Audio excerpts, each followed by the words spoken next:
बोलो सतगुरुदेव की जय हो।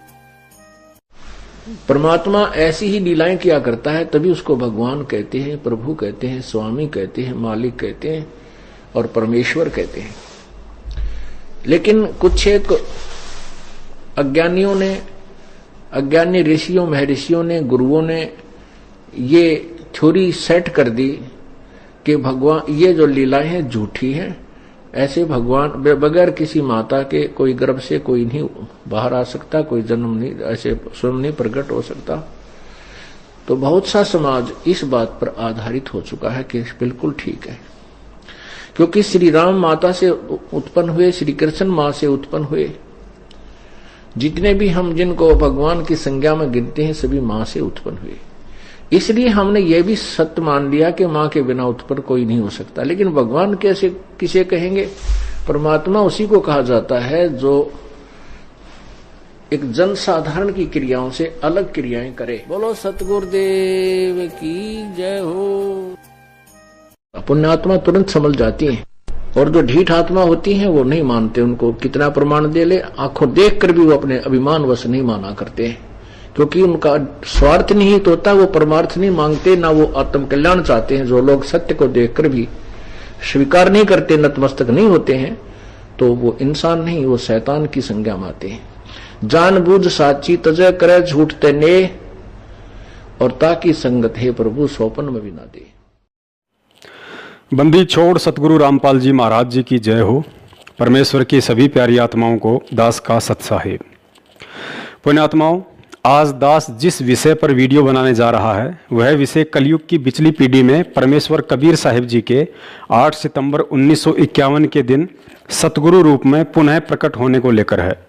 इस वीडियो में दास उन पॉइंट्स पर बिल्कुल भी चर्चा नहीं करेगा जिन पॉइंट्स को लेकर पिछले वर्ष यानी कि सन 2019 में सतगुरु प्रकट दिवस से पहले सतगुरु रामपाल जी महाराज जी के प्रकट होने के विषय में प्रमाणों सहित खुलासा किया जा चुका है।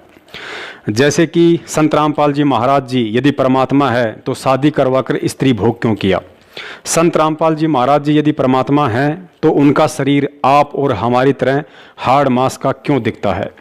संत रामपाल जी महाराज जी यदि परमात्मा हैं और प्रकट हुए हैं तो फिर उन्होंने माता पिता के संयोग से जन्म क्यों लिया? आदि भगत भाइयों के अनेकों शंका भरे ऐसे पॉइंट्स थे जिनको परमात्मा ने दास को निमित्त बनाकर प्रमाणों सहित वीडियो बनवाकर डलवा दिया था। उन सभी वीडियोज का लिंक आप जी को इस वीडियो के डिस्क्रिप्शन बॉक्स में मिल जाएगा। लेकिन आज सन 2020 में सतगुरु प्रकट दिवस से पहले हम जो बातें परम पूज्य सतगुरु रामपाल जी महाराज जी के 8 सितंबर 1951 के दिन गांव धनाना जिला सोनीपत हरियाणा में प्रकट होने के विषय में करने जा रहे हैं, उन्हें बहुत ही ध्यान से सुनने और फिर मनन करने की आवश्यकता है, वरना इतना बड़ा धोखा खा जाओगे उसके बाद कुछ भी खाने और खोने को बचेगा ही नहीं। तो चलिए परमेश्वर शुरू करवाते हैं आज का वीडियो। पुण्यात्माओं, निसंदेह औरत को औरत ही जन्म देती है। 18-20 वर्ष तक उसे माँ का प्यार देती है, एक जिम्मेदार नारी बनाती है। पिता उसकी रक्षा और पालन पोषण की जिम्मेदारी उठाता है। माता पिता अपना पेट काटकर उसकी हर इच्छा पूरी करने की भरपूर कोशिश करते हैं। लड़की भी पूरी तरह अपने माता पिता के प्रति समर्पित होती है। उसे दुनिया में अगर कोई मूल्यवान दिखाई देता है तो केवल उसके माता पिता, और होना भी चाहिए।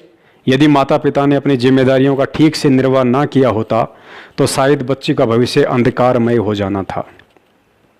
लेकिन जब वही बच्ची युवा होकर शादी के बंधन में बंध जाती है तो उसी दिन से अपना सर्वस्व अपने पति देव को सौंप देती है, अर्थात अपने पति के प्रति उतनी ही और उसी तरह समर्पित हो जाती है जिस तरह का समर्पण भाव शादी से पहले अपने माता पिता के प्रति हुआ करता था।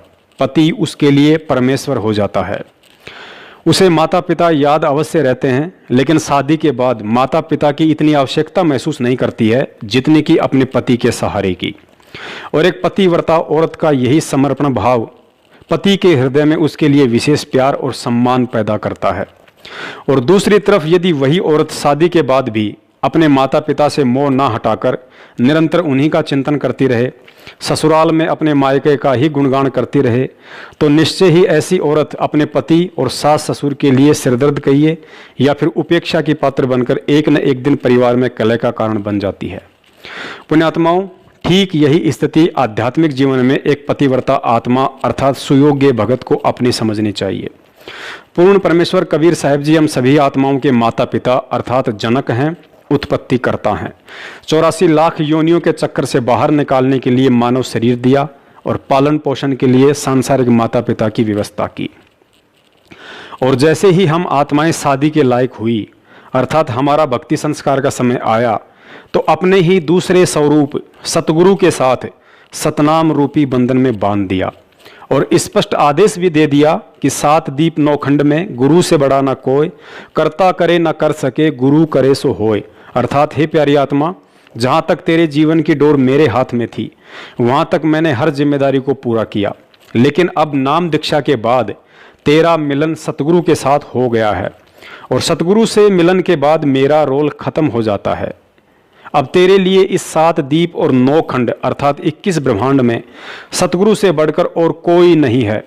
आज के बाद मैं कर्ता अर्थात कबीर भगवान भी तेरी किस्मत का निर्णय नहीं कर सकूंगा। अब तो तेरा वर्तमान, भूत और भविष्य का फैसला सतगुरु के हाथ में है। यदि आज के बाद सतगुरु से नाम दीक्षा लेने के उपरांत तूने अनजाने में भी मुझ कर्ता अर्थात कबीर भगवान से किसी रहम, समा या इच्छित वस्तुओं की कामना या फिर याचना की तो यह तेरी महाभूल होगी और तेरा सतगुरु भी तेरे से रुष्ट हो सकता है। फिर कहते हैं, गुरु बड़े हैं गोविंद से, मन में देख विचार, हरि सुमरे सो रह गए और गुरु भजे हो पार। अर्थात ऊपर इतना कुछ जानने के बाद भी तुझे ये भली भांति समझ में आ जाना चाहिए कि सतगुरु से नाम दीक्षा के बाद गोविंद अर्थात कबीर के घर से तू पराई हो चुकी है। अब तेरा पति परमेश्वर सतगुरु है, उसकी खुशी में ही तेरी खुशी और उसकी इच्छा में ही तुझे राजी रहना होगा। और चाहे किसी भी प्रकार की सांसारिक डिमांड हो या आध्यात्मिक, उन सब के लिए मुझ कबीर से उम्मीद छोड़कर सतगुरु से ही लगानी होगी और मन में सदा यही दास भाव रखना होगा कि कुत्ता हूँ गुरुदेव का, पवन दास का नाम, गले प्रेम की जेवड़ी, जहाँ खींचो तहाँ जाऊं, तो करो तो बावड़ूं, दूर दूर करो तो जाऊं, जो राखूं त्यों ही रहूं और जो देवो सो खाऊं। पुण्यात्माओं, कुछ आत्माओं को आज भी सच्चे सतगुरु की शरण और तत्व ज्ञान मिलने के बाद भी अपने कमजोर भक्ति संस्कार की वजह से सतगुरु और परमात्मा के बीच की रहस्यमय दूरी सदा खटकती रहती है। ऐसी आत्माएं सदैव सतगुरु और परमात्मा को 2 रूप में देखती हैं। उन्हें लगता है कि असल में परमात्मा तो वो है जो सतलोक में रहता है, जो 650 साल पहले बनारस में कबीर रूप में आए थे, और सतगुरु तो उनका कोई प्रतिनिधि, पैगंबर या संदेश वाहक होता है जो कुछ सीमित शक्तियों के साथ काल लोक में परमात्मा कबीर साहिब जी के आदेशों से उनकी आत्माओं को भक्ति मार्ग समझाने के लिए आता है। पुण्यात्माओं, भक्ति मार्ग में भगत की यही वो सबसे बड़ी भूल होती है जो बार बार सतगुरु की शरण मिलने के बाद भी उसे सतलोक नहीं जाने देती है। और जब तक इस तत्व ज्ञान को आधार बनाकर एक भगत का गुरु और गोविंद को 2 अलग अलग समझने वाला भाव और भेद अंतःकरण से बिल्कुल समाप्त नहीं हो जाता, तब तक वह आत्मा यही 84 के बंधन में चक्कर काटती रहेगी, भले ही उससे सच्चा सतगुरु और सारनाम भी क्यों ना मिल गया हो। 650 साल पहले जब परमेश्वर कबीर साहिब जी सतगुरु रूप में 120 वर्ष तक रहे तो बार बार यही संदेशा देते रहे कि गुरु गोविंद 2 नहीं भाई, और 2 समझे वो 2 जग जाही। 2 जग नरक को कहते हैं। आज भी संगत में से 90% भगत भाई बहन एक बहुत बड़ी गलती कर रहे हैं। हमें लगता है कि पूर्ण परमात्मा कबीर साहिब जी का असली स्वरूप एकमात्र वही दाढ़ी मूछ वाला है जिस स्वरूप में वह परमात्मा बनारस में 120 वर्ष तक लीला करके गए थे। और उससे भी बड़ी गलती हम लोग हर वर्ष जून के महीने में उसी दाढ़ी मूछ वाले स्वरूप को परमात्मा का असली स्वरूप समझते हुए उनका प्रगट दिवस मनाकर कर रहे हैं।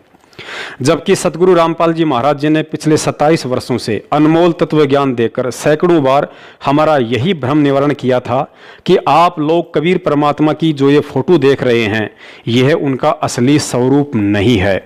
वे तो ना जाने कितने ही रूप धारण करके यहाँ आते रहते हैं। कबीर परमात्मा को किसी फोटो से नहीं बल्कि ज्ञान को आधार बनाकर पहचाना जा सकता है कि आज वे किस रूप में विद्यमान हैं। पुण्यात्माओं, देश काल और परिस्थिति अनुसार पूर्ण परमेश्वर कबीर साहिब जी अपनी प्यारी आत्माओं को सत भक्ति से परिचित करवाने के लिए सतगुरु व तत्वदर्शी संत के चोले में यहाँ आते रहते हैं और अपनी वाणी में भी कहते हैं कि सुख मेटे और दुख का दाता, पूर्ण ब्रह्म है आप विधाता, जब चाहे चोला धर आता, हुआ सुल्तानी के खवास बधाई में बांटूंगी। अतः सतगुरु से तत्व ज्ञान लेने के बाद हमने भी इस ज्ञान को बहुत गहराई से समझना पड़ेगा, तभी समझ में आएगा कि वास्तव में वर्तमान में असली कबीर कौन है। क्योंकि 21 ब्रह्मांड का स्वामी काल निरंजन जब 1000 भिन्न भिन्न स्वरूप एक बार में बना सकता है, 7 संख ब्रह्मांड का स्वामी अक्षर पुरुष 10,000 भिन्न भिन्न रूप एक बार में बना सकता है, तो वह असंख्य ब्रह्मांड का स्वामी पूर्ण परमेश्वर कबीर साहिब क्या नहीं कर सकता। वह तो प्रत्येक आत्मा के साथ एक ही समय में असंख्य रूप बनाकर खड़ा हो सकता है। सुनिए सतगुरुदेव जी के मुख कमल से, जिसमें उन्होंने ज्ञानी आत्माओं के लिए स्पष्ट इशारा और प्रतिवर्ष जून के महीने में कबीर साहिब जी के दाढ़ी मूछ वाले स्वरूप को ही परमात्मा का वास्तविक स्वरूप जानकर कबीर प्रगट दिवस मनाने वाली भोली आत्माओं को यह कहते हुए समझाने में कोई कसर नहीं छोड़ी है कि आप जो यह चित्र देख रहे हैं, यह परमात्मा का वास्तविक रूप नहीं है। वे तो जब चाहे कोई भी रूप धारण करके आ सकते हैं। तो उस परमात्मा ने अपने इस दास को भेजा, तो ये क्या बताना चाहते हैं कि आपका भाव अपने सतगुरु के प्रति भगवान तुल्य हो, तब आप सफल होंगे। अब पुण्यात्माओं, अब तो ये दास बैठा है, यदि यहाँ परमात्मा इसी मानव शरीर तो है ही उनका, क्योंकि बनारस में 120 वर्ष रहे, और अब भी वो आ जाते। जो हम चित्र देखते हैं प्रभु का, ऐसा चित्र नहीं है। वो तो ना जाने कितने स्वरूप हैं उस मालिक के, वो किसी भी रूप में आकर के अपना ज्ञान बताता है, अपनी प्यारी आत्माओं को अपने चरणों में लगा के भक्ति करवा के सतलोक ले जाता है। अब आज हम भगवान की तलाश कर रहे हैं, और परमात्मा क्या अनमोल वस्तु है, क्या अनमोल है, कितना उसके अंदर गुण है। यदि आज हमें वो मिल जाए, आपके सामने आ जाए, तो आपकी क्या स्थिति होगी। एक बार सोचना, जो भक्त आत्माएं हैं गहराई से सोचे। अब जैसे भूखे को भोजन सामने मिल जाए और निर्धन को सामने धन की थैली नजर आवे, तो कैसी तड़फ होगी उसकी। प्यासे को पानी मिल जावे तो कैसी श्रद्धा करेगा, टूट कर पड़ेगा उसके ऊपर। धन है तो ठाकर सीने का यूं देख कर भाग लेगा, छुपा जो कि तो इसने कोई देख ना ले। और सामने भोजन है तो ऐसी सब टूट के पड़ जाएगा, फटाफट खाएगा, अपनी जान बचाएगा। ऐसे ही हमें जब परमात्मा आज मिल जाए, आपके सामने आ जाए, क्योंकि हम उसी की तलाश में तो भटक रहे हैं, तो आपकी कैसी श्रद्धा होगी, ये आप अपने अपने स्तर से सोच सकते हैं। अब वो भगवान यहां आ जाए, अरदास के स्थान पर बैठकर सत्संग करने लग जाए, क्योंकि ज्ञान तो देना ही पड़ेगा उन्होंने, तो आपकी कैसी भावना होगी। आंखों में आंसू हो, हृदय में प्यार हो, और कोई भी अवगुण हम भगवान में देख नहीं सकते, क्योंकि भगवान में अवगुण होता ही नहीं। तो यहाँ हम इसी दृष्टिकोण से परमात्मा के भेजे हुए इस दास को आपने ऐसे ही देखना है, ऐसे विचार रखने, ताकि आपकी आत्मा परमात्मा पाने योग्य बनी रहेगी, उसमें मैल नहीं आवेगा। अब जैसे हमने परमात्मा पाना है, तो गुरु जी को भगवान स्वीकार करना होगा। परमात्मा को एज ए गॉड ट्रीट करना पड़ेगा, तब ही हम निर्मल होंगे, हमारे अंदर आधीनी श्रद्धा बनी रहेगी। अब एक गणित के अंदर एक प्रश्न आता है ऋण का, लोन का। उसमें क्या होता है कि मूलधन ज्ञात करना होता है, और वो मूलधन लाखों और करोड़ों की संख्या का होता है। उस लाखों करोड़ों की संख्या के मूल धन, मूल राशि को ज्ञात करने के लिए, प्राप्त करने के लिए हमने सपोज करना पड़ता है, मानना पड़ता है। मान लीजिए मूल धन 100 रुपये। उस 100 रुपये मूलधन को मानकर हम उस ओरिजिनल, वास्तविक, उस करोड़ों और लाखों वाले मूलधन को प्राप्त कर सकते, अन्यथा हम उसका कोई और हल कर ही नहीं सकते, उसको प्राप्ति कर ही नहीं सकते। इसी प्रकार वो परमात्मा तो अथाह है, बहुमूल्य है, उसकी कोई कीमत को नहीं, वो तो मालिक है, समर्थ है। उस समर्थ भगवान को पाने के लिए हमने गुरुजी को मानना पड़ेगा। ये भगवान मान लो, गुरुजी भगवान परमात्मा। तो इस दास को यानी अपने गुरुजी को परमात्मा मानने से एक छोटी सी राशि है 100 रुपये लाखों और करोड़ों की तुलना में, फिर भी उसके बिना वो लाखों और करोड़ों वाला मूलधन आपको प्राप्त नहीं हो सकता, कभी नहीं हो सकता। आप जी ने अपने गुरुजी को भगवान मान लेना चाहिए। पुण्यात्माओं, इस वीडियो में सतगुरुदेव जी ने एक और बात पर बार बार जोर दिया है कि यदि आपने मोक्ष चाहिए तो गुरुजी को भगवान के तुल्य मानना पड़ेगा, कि मान लो गुरुजी भगवान। पुण्यात्माओं, सतगुरु रामपाल जी महाराज जी के द्वारा गुरुजी को परमात्मा तुल्य मानने के लिए ये बात कहना कि मान लो गुरुजी भगवान, इस बात को भी हमें गहराई से समझना पड़ेगा कि आखिर सतगुरु रामपाल जी महाराज स्वयं पूर्ण परमेश्वर कबीर साहब होते हुए भी यहाँ स्पष्ट रूप से अपने आप को भगवान ना कहकर गुरुजी को भगवान तुल्य मानने के लिए क्यों कह रहे हैं। परमेश्वर कबीर साहिब जी 650 साल पहले बनारस में अपने परमात्म स्वरूप को छुपाते हुए एक सतगुरु की भूमिका कर रहे थे और अपने ही तीनों रूप अर्थात परमात्म रूप, सतगुरु रूप और एक साध अर्थात परम भगत वाले रोल को समझाते हुए कहा था कि साहिब से सतगुरु भय और सतगुरु से भय साध, ये तीनों अंग एक हैं, गति कुछ अगम अगाध। अर्थात वह पूर्ण परमात्मा कबीर अपने सतलोक में स्वयं परमात्मा अर्थात साहिब रूप में तो बैठा ही है, इसके अलावा अपने परमात्मा वाले रूप को हल्का तेज पुंज का बनाकर सतगुरु की भूमिका और फिर किसी नेक आत्मा को अपना मुंह बोला गुरु धारण करके एक सुयोग्य शिष्य की भूमिका भी स्वयं ही करता है, ताकि अपने फॉलोअर्स को ये शिक्षा दे सके कि परमात्मा के सत भक्ति वाले मोक्ष मार्ग में जब तक आपका अपने गुरु के प्रति श्रद्धा, भाव, व्यवहार, आचार विचार, लगन और विश्वास इतना नहीं होगा जितना कि मैंने अपने गुरु के प्रति समर्पित होकर एक उदाहरण पेश किया है, तब तक आप सतलोक जाने के अधिकारी नहीं बन सकते। अतः सतगुरु रामपाल जी महाराज जी के द्वारा स्पष्ट रूप से अपने आप को भगवान होते हुए भी भगवान ना कहकर यह कहना कि आपने गुरुजी को भगवान तुल्य मानना पड़ेगा, इसके पीछे का मुख्य कारण यही है कि उपरोक्त वाणी के अनुसार वे स्वयं परमात्मा और सतगुरु वाली भूमिका के साथ साथ एक सुयोग्य परम भगत का भी रोल कर रहे हैं और भगत के रोल में अपने आप को स्पष्ट रूप से भगवान ना बताकर ज्ञानी आत्माओं के लिए इशारा कर दिया कि आपने गुरुजी को भगवान तुल्य मानना पड़ेगा। परमात्मा कहते हैं वो स्वयं ही यहाँ पर तत्वदर्शी संत बनकर आते हैं और अनजान संतों और ऋषि महर्षियों के द्वारा जो भक्ति का स्वरूप बिगाड़ दिया जाता है उसको स्वस्थ करने के लिए आते हैं।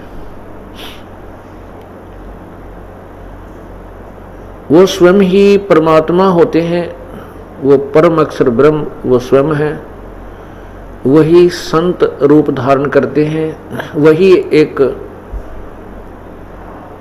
परम भक्त की भी भूमिका करते हैं।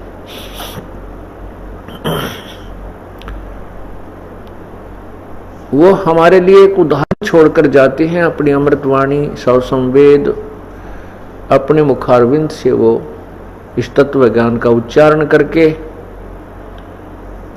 और एक अनमोल वस्तु हमारे को प्रदान कर जाते हैं। उसी तत्व ज्ञान में अर्थात सौ संवेद में क्या कहते हैं कबीर, राम बुलावा भेजिया दिया कबीरा रो, जो सुख है संत के संग में वो बैकुंठ में न हो। आज विश्व की मानव आबादी, मानव जनसंख्या 7 अरब से ऊपर मानी जाती है, काउंटिंग हो चुकी है। और इस 7 अरब के अंदर ये दास है एक तत्वदर्शी संत। अब वो परमात्मा है जिसने आकर खुद यहाँ पर सत्संग किया और सच्चा ज्ञान दिया। वही सतगुरु है और वही आकर के यहाँ एक सच्चे भक्त की भूमिका करते हैं, एक नेक नागरिक का अभिनय भी वही करते हैं। अपना करके खाओ, जैसे राखे भगवान न्यों रहो, ज्यादा इस दौड़ धूप माया की संग्रह करने में अपना जीवन मत नसाओ, नाश ना करो। ये एग्जाम्पल दिया दाता ने, और जो ये भी उन्होंने प्रमाणित कर दिया कि जो सच्ची लगन से मुझे भजता है, संसार की दृष्टि में बेशक निर्धन दिखे पर भगवान की दृष्टि में सबसे धनवान है। परमात्मा सत्संग परमात्मा ही किया करते हैं, क्योंकि सत्य भगवान ही बोल सकता है, सत्य परमात्मा ही बता सकता है। परमात्मा ने कहा था चौथा युग जब कलयुग आवेगा तब मैं अपना एक दास बेचूंगा। परमात्मा छुपकर ही बोलते हैं। पुण्यात्माओं, जब तक इस तत्व ज्ञान और सतगुरु के संकेतों को आधार बनाकर हम सतगुरु के चोले में परमात्मा को नहीं देखेंगे, तब तक हम हृदय से गुरुजी को लाख जन्म भी भगवान स्वीकार नहीं कर पाएंगे, चाहे कोई कितनी ही बात क्यों ना बनाए। एक तरफ गुरुजी को परमात्मा मानना और दूसरी तरफ यह मानना कि गुरुजी स्वयं परमात्मा ही होते हैं, अन्य कोई गुरु हो ही नहीं सकता, इन दोनों बातों में रात दिन का अंतर होता है। इस बात को गहराई से समझिए। गुरुजी ने एक सत्संग में बताया कि जब आप ये शरीर छोड़ोगे तो त्रिकुटी पर मुझ रामपाल दास अर्थात गुरुजी के रूप में आपको परमात्मा कबीर साहिब जी मिलेंगे, और वह परमात्मा आपकी परीक्षा लेगा कि आपका अपने गुरुजी के प्रति कितना भाव है और आप उन्हें कितना समझ पाए। अब त्रिकुटी पर वो भगत 101% फैल हो जाएगा जो पृथ्वी लोक पर गुरुजी के सत्संगों वाले इशारों को ना समझकर आजीवन उन्हें हृदय से भगवान ना मानकर केवल भगवान के तुल्य ही समझता रहा कि मान लो गुरुजी भगवान। और वह सुयोग्य शिष्य त्रिकुटी पर 101% पास हो जाएगा जिसने गुरुजी को पृथ्वी लोक पर भगवान के तुल्य नहीं बल्कि स्वयं भगवान ही माना था कि गुरुदेव के अलावा अन्य कोई भगवान होता ही नहीं है। पुण्यात्माओं, इसीलिए परमात्माओं को सतगुरु रूप में प्रकट होकर प्रचलित लोक वेद से हटकर तत्व ज्ञान देने की आवश्यकता पड़ती है, ताकि ये आत्माएं सतलोक जाने के मार्ग में कहीं भी धोखा खाने से बचें। तत्व ज्ञान में गुरुजी ने सैकड़ों बार समझाया कि पृथ्वी पर तुम्हारे स्थूल शरीर से भक्ति का अभ्यास करवाया जा रहा है, क्योंकि शरीर छोड़ने से पहले साधक का अपने गुरु के प्रति जो भाव और श्रद्धा स्थूल शरीर में होती है, शरीर त्यागने के बाद वैसी की वैसी भावना सूक्ष्म शरीर में बनी रहती है। अर्थात त्रिकुटी पर उसी आत्मा को सतगुरु रामपाल जी महाराज जी के रूप में परमात्मा कबीर साहिब जी दर्शन देंगे, जो आत्मा पृथ्वी लोक पर इस स्थूल शरीर से उन्हें परमात्मा के रूप में देख रही होगी। अन्यथा सतगुरु रूप या कबीर रूप में काल निरंजन दर्शन देकर अपने साथ ले जाएगा। अतः कहने का मतलब यह है कि हमने तन मन और इस तत्व ज्ञान को आधार बनाकर सतगुरु रामपाल जी महाराज जी को 8 सितंबर 1951 के दिन भारतवर्ष की पवित्र भूमि पर हृदय से प्रकट परमात्मा जानकर 8 सितंबर के दिन केवल उन्हीं का प्रकट दिवस मनाना है, ना कि कबीर साहिब जी की 650 साल वर्ष पुरानी फोटो का। और जब तक अज्ञानता के चलते इस स्थूल शरीर में हम कबीर साहिब जी की दाढ़ी मूंछ वाली फोटो को परमात्मा मानकर उनका प्रगट दिवस मनाते रहे और सतगुरु रामपाल जी महाराज जी को केवल एक संत या सतगुरु समझते हुए यूं ही टाइम पास करते रहे, तो परमात्मा के विधान अनुसार स्थूल शरीर त्यागने के बाद सूक्ष्म शरीर में भी हमारे यही भाव रहेंगे। अर्थात त्रिकुटी पर भी हम परमात्मा तो कबीर साहिब जी को मानेंगे और सतगुरु को केवल एक सामान्य संत, क्योंकि गुरुजी ने बताया कि जब आपका स्थूल शरीर त्यागने का समय आएगा तो वह एक सौपन की भांति होगा। अर्थात आपको पता भी नहीं चलेगा कि मैं अपना मिट्टी का चोला छोड़ रहा हूं। और जब पता ही नहीं चलेगा कि मैं अपना शरीर छोड़ चुका हूं, तो त्रिकुटी पर सूक्ष्म शरीर में हम वो सभी गलतियां कर बैठेंगे जो गलतियां हम आज यहां इस मिट्टी के चोले में कबीर प्रगट दिवस मनाकर एक फोटो को परमात्मा मानने की भूल कर रहे हैं। बोलो सतगुरुदेव की जय हो। कबीर ये माया अटपटी सब गट आन अड़ी, और किस किस न समझाऊं या कुआ भांग पड़ी। तो यहाँ हम सभी एक का कुएं का भांग पिए फिर रहे। वो परमात्मा आता है, हम उसके भी जूते मारते हैं, उसको बुरा कहते हैं, इन नकलियों को स्वीकार करें बैठे हैं जो आसपास भी नहीं भगवान के। अब कहने का दास का तात्पर्य है कि इस दास के स्थान पर ये सोच लो परमात्मा बैठे हैं, और फिर हम कैसे व्यवहार करेंगे उस भगवान से जिसके लिए हम तड़प रहे हैं। ऋषियों ने शरीर गाल दिए भगवान पाने के लिए, यदि वो मिल जाए तो हम उसका कैसे व्यवहार करेंगे। तो ये आपने रिहर्सल करनी पड़ेगी। इस दास को डला समझ लो, एक पत्थर समझ लो बोलता हुआ, लेकिन यहां नो सोच लो हम भगवान से मिलने जा रहे हैं। तो जैसा व्यवहार आप यहां करोगे ऐसा ही स्वप्न में आपका बनेगा। मृत्यु के बाद आपको ऐसा होगा जैसे स्वप्न, और वहां भगवान दास के रूप में पहले आपकी परीक्षा लेगा, बाद में ऊपर सिलेक्ट करेगा, ले जाएगा सतलोक। तो वहां जैसी भावना, जैसा अच्छा या बुरे विचार आपके इस दास के प्रति होंगे, आपके मस्तिष्क पर लिखे आएंगे वहां पर, क्योंकि वहां कोई रोल ना चल रहा है। यहां तो हम 100 बात छुपा ले, आपके मस्तिष्क पर लिखे आएंगे रिजेक्टेड और सिलेक्टेड, कहने की जरूरत को नहीं। बस वहां तो न्यू करना भगवान ने, फिर रह जाओगे वहीं से। फिर ठीक है, आपने जो भक्ति की है, पहले तो यदि गुरुजी के प्रति आपकी आस्था एज ए गॉड नहीं है तो भक्ति आपकी बनाए को नहीं, भक्ति चलेगी ही नहीं। बोलो सतगुरुदेव की जय हो।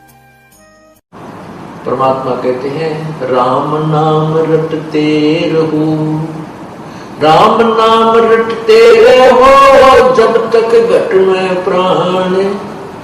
आखिरी सांस तक सभी ये सिमरण करना पड़ेगा, क्योंकि हमारा श्वास से सिमरण चलता है, वो सतनाम होता है, और उसका अंतिम सांस तक जाप करने से ही हम परमात्मा प्राप्त होते हैं। अंत समय में सांस सुमरण जब होगा जब हम पहले अभ्यास कर रहे होंगे। अब जैसे कोई दिन में केले बेच रहा रेडी पर, सारा दिन करता ले लो 10 के 20, 10 के 20, 10 के 12 के 8, 12 के 8, बढ़िया। रात में फिर वही में रुके मारे सारी रात, ले लो 8 के 12, 12 के 8, 12 के 8। तो जैसा उसने दिन में अभ्यास किया ऐसा ही रात में। एक समय हम पढ़ा करते छोटे छोटे 5वीं 6ठी 4थी में, हमारा एक चाचा था दूसरे दादा का, वो बोल रहा था कि किसी के भी आकर रात में दिन में वही खाना खा लेता हुए सो जाया करता। वो बाजरे का रुखाला जाया करता, बाजरे का रुखाला जाते थे। चिड़िया बहुत परेशान करती हैं, बाजरे को खाती हैं, उनको सारा दिन रुखवाले ने ऐसा करना पड़ता, हर हर पर लोग को फटकना रखते थे, गोफिया वो छोड़ते थे, खुद का आवाज लगाते थे। तो दिन में वो 1-2 महीने पक्का अभ्यास हो जाता हुर का। वो एक दिन हमारे हम ऊपर पढ़ रहे थे, गर्मियों के दिन होते हैं वो, तो वो आके वहां सो गया, हम अपना पढ़ रहे थे। वो एकदम जोर तो उठा, हम भी डर गए, वहां क्या हो गया। हमने उठाया, वहां चाचा क्या हो गया तेरे। और मैं उठ कर देखने लगा, जो बोला मन ने सोचा मैं वहां खेत में बाजरे का खाली कर रहा, और चिड़िया आ गई वो खा रही है, उनको भगा रहा था हुर्र करके। अब दिन में हुर्र करेगा तो रात में हुर्र याद आएगी। अब हम सारे जीवन में परमात्मा याद करेंगे, मरेंगे, मरते समय हमारा भगवान याद आएगा। और जिसने परमात्मा याद किया नहीं, सारा दिन सारी उम्र खो दी 2 के 20 बनाने में, तो उसका समय परमात्मा याद नहीं आएगी, वही बातें वही कुमत याद आएगी। बोलो सतगुरुदेव की जय हो। तो पुण्यात्माओं, पूज्य गुरुदेव जी के द्वारा अकाट्य प्रमाण देने के बाद अब तो कुछ आंखें खोलो और पहचानो कि वास्तव में असली कबीर परमेश्वर कौन है। गुरुजी ने अपने मुख कमल से यह तो साबित कर ही दिया कि 650 साल पहले वाला चित्र कबीर परमेश्वर जी का असली स्वरूप नहीं है। और दूसरी तरफ यह भी कह रहे हैं कि जब आप त्रिकुटी पर जाओगे तो वहां भी परमात्मा आपको मुझदास अर्थात संत रामपाल जी महाराज जी के रूप में ही दर्शन देंगे और सतलोक लेकर जाएंगे। तो फिर विचार करो कि कबीर भगवान कैसा है, उनकी शक्ल कैसी है और उनको देखा किसने? नहीं समझे? अरे भाई, सतगुरुदेव जी ने साबित कर दिया कि मैं ही परमात्मा कबीर साहिब हूं। यदि त्रिकुटी पर भी हमें वह कबीर परमात्मा सतगुरु रामपाल जी महाराज जी के ही रूप में दर्शन देंगे तो फिर विचार करने की बात है कि आज पृथ्वी पर उनके रूप में स्वयं कबीर परमात्मा ही हमारे सतगुरु बनकर हमें ज्ञान और भक्ति दे रहे हैं। पुण्यात्माओं, तत्वदर्शी संत से नाम उपदेश लेने के बाद जिस व्यक्ति को अभी तक सतगुरु की परिभाषा का भी ज्ञान नहीं हुआ तो समझो वह व्यक्ति अभी संशय में है। और संशय के विषय में गुरुदेव जी ने बताया कि संशय शोक सराय में सूतक दिन राती, जीवित जग में जूते पड़े फिर यम तोड़ेंगे छाती। अर्थात भक्ति मार्ग की किसी भी क्रिया में यदि आपको जरा भी संशय या शंका रह गई तो ना ही आपको वह शंका यहां चैन से जीने देगी और ना ही मरने के बाद मोक्ष प्राप्त होने देगी। अर्थात जीते जीतो कर्म की मार के जूते पड़ेंगे ही पड़ेंगे। शरीर त्यागने के बाद यमदूतों के हाथ लगोगे और तुम्हारी छाती तोड़ी जाएगी, अर्थात मुकदरों से पीटे जाओगे। सतगुरु की परिभाषा को समझाते हुए गुरुदेव जी ने बताया कि ना सतगुरु जननी जने जाके माना बाप, पिंड भ्रमण से रहित है ना वहां तीनों ताप। अर्थात जो सतगुरु होगा वह माता पिता से जन्म नहीं लेता है, वह प्रकट परमात्मा होता है तथा उनका शरीर तेज पुंज का होता है, पंच भौतिक नहीं।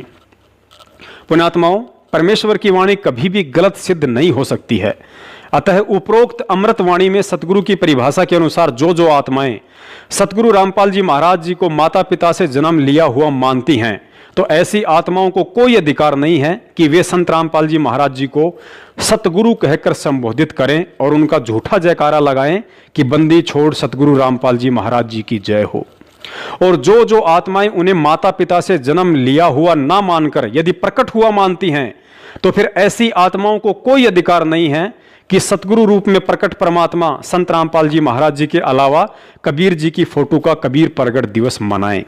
और यदि फिर भी मनाती हैं तो जाहिर सी बात है वे आत्माएं तत्व ज्ञान के अभाव में अभी तक गुरु और गोविंद अर्थात सतगुरु रामपाल जी महाराज और कबीर साहिब जी को दो अलग अलग रूप में देख रही हैं। और ऐसी आत्माओं के लिए परमात्मा ने अपनी वाणी में स्पष्ट कहा है कि गुरु गोविंद दो नहीं भाई, और दो समझे वो दो जग अर्थात नरक में जाही। गुरु और परमात्मा में कोई अंतर नहीं होता जब तक दो समझ कर चालना है। कबीर साहब कहते हैं वो कुत्ते की जमीन चाल। गुरु परमात्मा स्वरूप समझना चाहिए जिसने आपको वो अनमोल चीज दी जिससे आपकी लत 84 मिटेगी। तो कहते हैं हरि के रूठे कबीर गुरु जय रूस जा, हरि जय रूस जा तो गुरु की शरण में जा, और कबीर गुरु जय रूस गया फिर हर नहीं करे सहा। पुण्यात्माओं, इसके अलावा सतगुरु देव जी ने अपने सत्संग में भगत के लिए एक ऐसा फॉर्मूला बताया है जिसको अपनाने से भगत को अपने गुरु में किसी सामान्य संत के नहीं बल्कि साक्षात परमात्मा के ही दर्शन होने लगेंगे।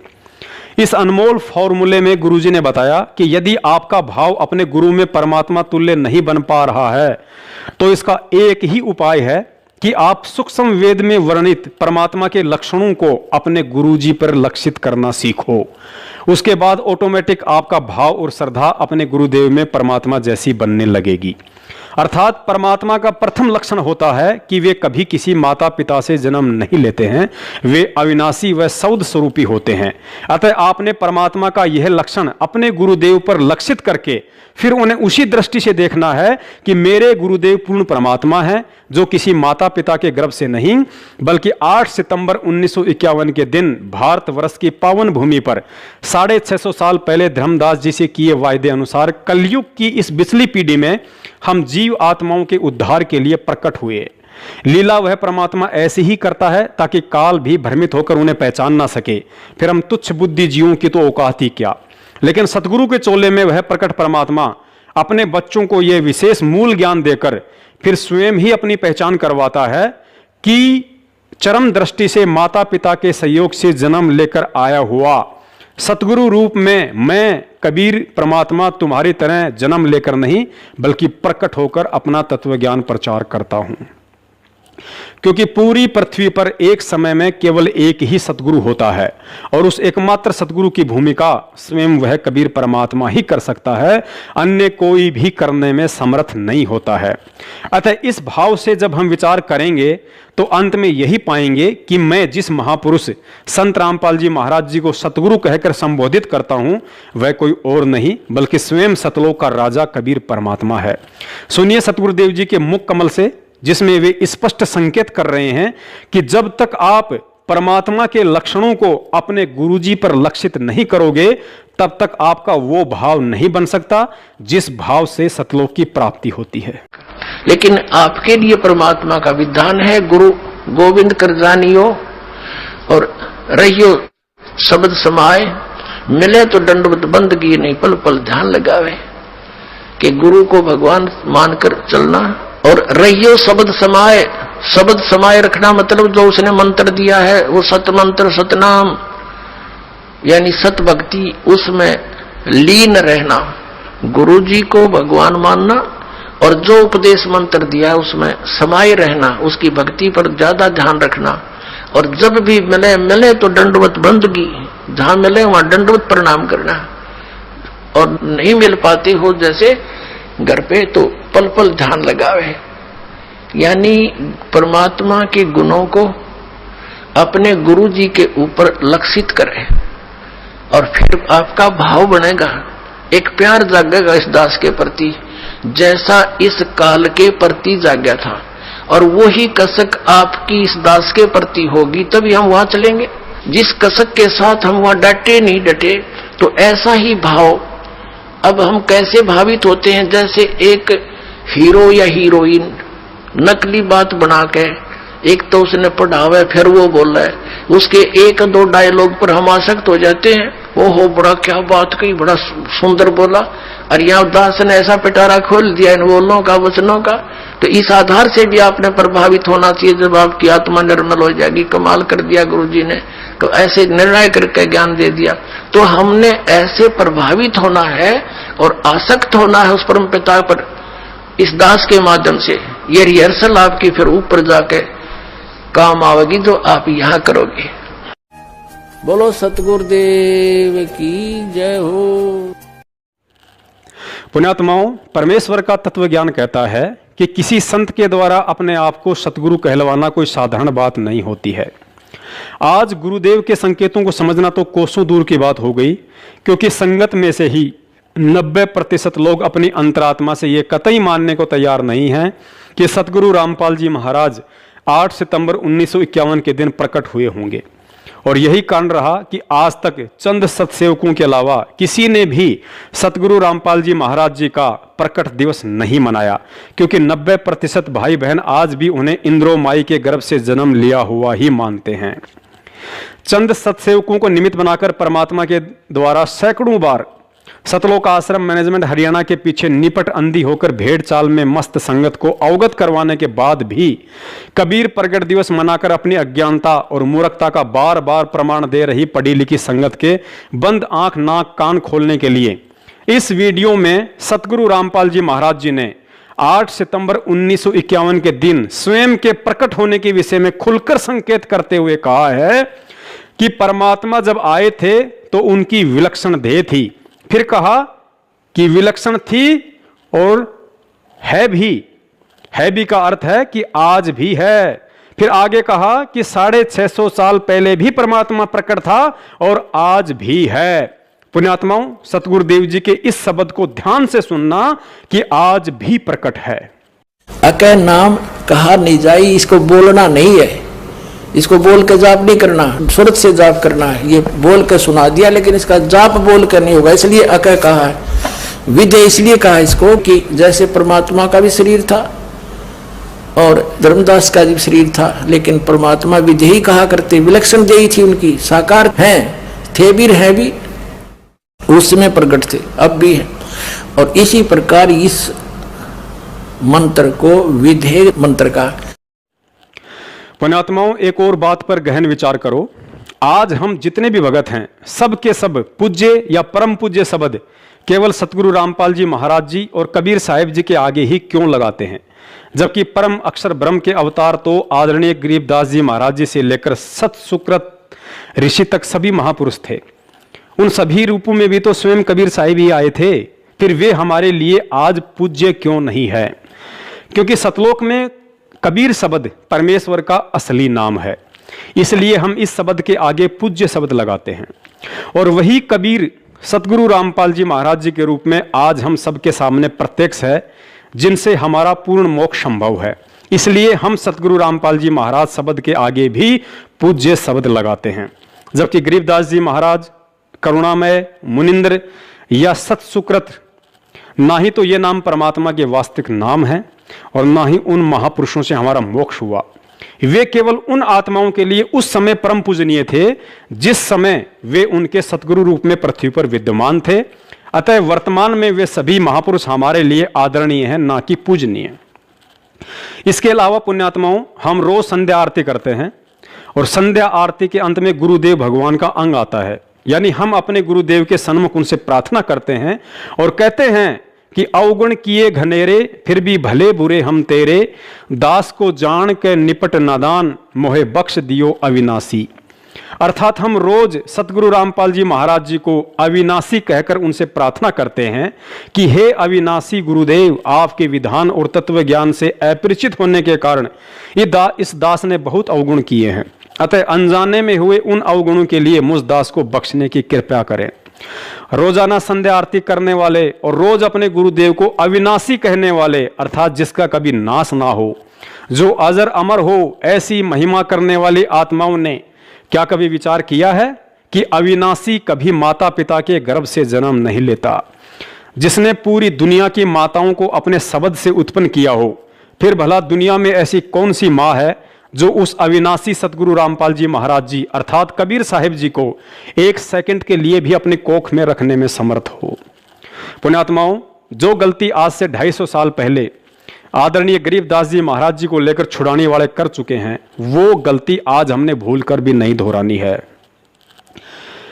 क्योंकि लगभग 250 वर्ष पहले परमेश्वर कबीर साहिब जी आदरणीय गरीबदास जी महाराज जी के चोले में सतगुरु रामपाल जी महाराज जी की भांति एक साधारण जाट किसान परिवार में आए थे। शादी भी करवाई, उनके 6 बच्चे भी थे, खाना भी खाया करते थे, खेतों में काम भी किया करते थे और तत्व ज्ञान का उपदेश भी किया करते थे।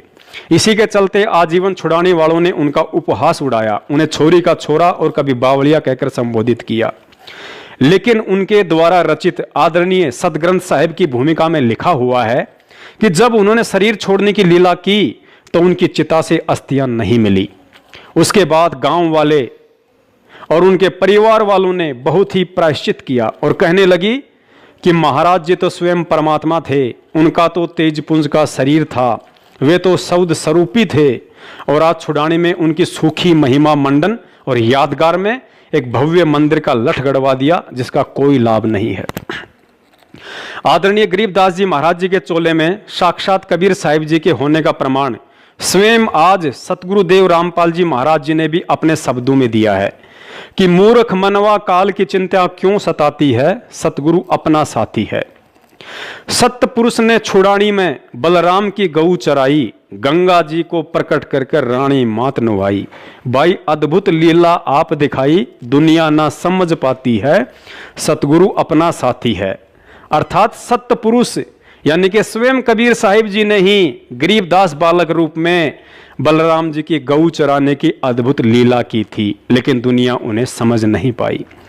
तो पुण्यात्माओं, आप अपना आंकलन स्वयं कर लेना कि कहीं आप भी सतगुरु रामपाल जी महाराज जी को आदरणीय गरीबदास जी महाराज जी के गांव और परिवार वालों की तरह इंद्रो माई का बेटा, अनारो माई का पति, अंजू मंजू का पापा और महेंद्र का भाई मानकर गलती तो नहीं कर रहे हैं।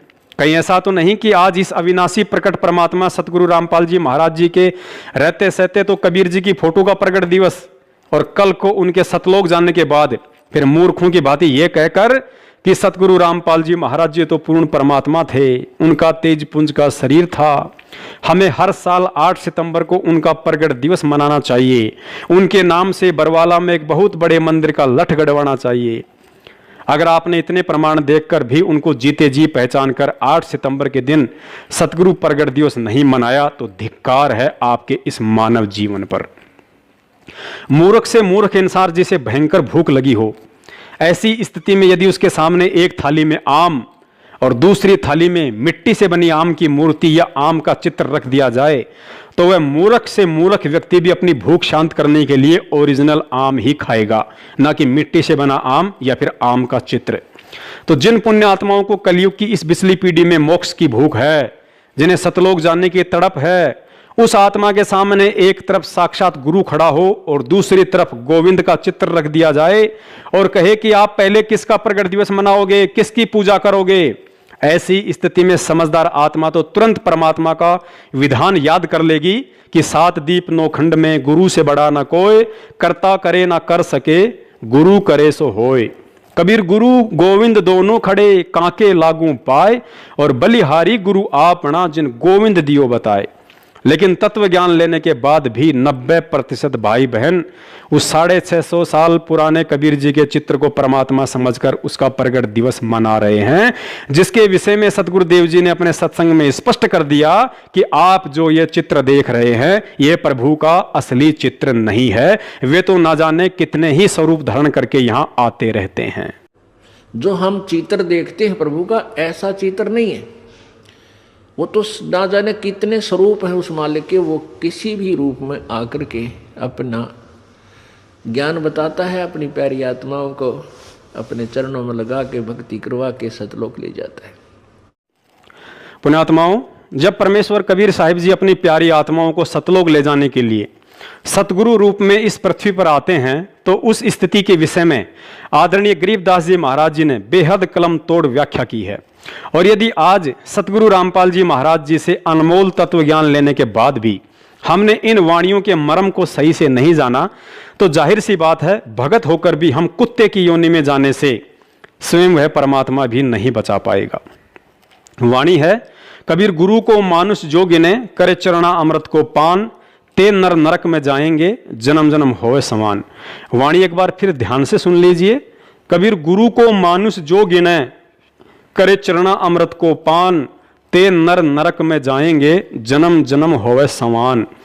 सबसे पहले तो यह समझना अति आवश्यक है कि आदरणीय गरीबदास जी महाराज जी की यह वाणी स्पेशल उन आत्माओं के लिए है जो वर्तमान में सतगुरु रामपाल जी महाराज जी से नाम दीक्षित हैं, न कि भक्ति मार्ग से अनजान सांसारिक व्यक्तियों के लिए।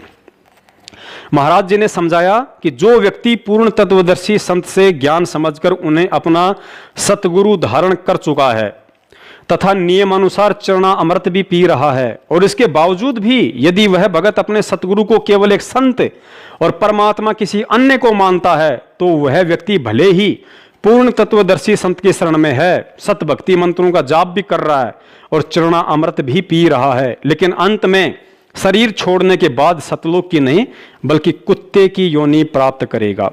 और इसमें कोई संशय नहीं है कि आज पूर्ण तत्वदर्शी संत सतगुरु रामपाल जी महाराज जी से तत्व ज्ञान लेकर तथा उनसे नाम दीक्षा प्राप्त करके रोजाना चरणा अमृत का सेवन करने वाले 90% वे भगत भाई बहन जो हर साल कबीर प्रगट दिवस मनाते हैं, सारे के सारे अभी भी इतने प्रमाण देखकर कबीर प्रगट दिवस मनाने वाली अपनी महाभूल के लिए सतगुरुदेव जी से हृदय से दंडवत समायाचना नहीं की तो मरणोपरांत फिलहाल कुत्ते का ही शरीर प्राप्त करने की दिशा में आगे बढ़ रहे हैं।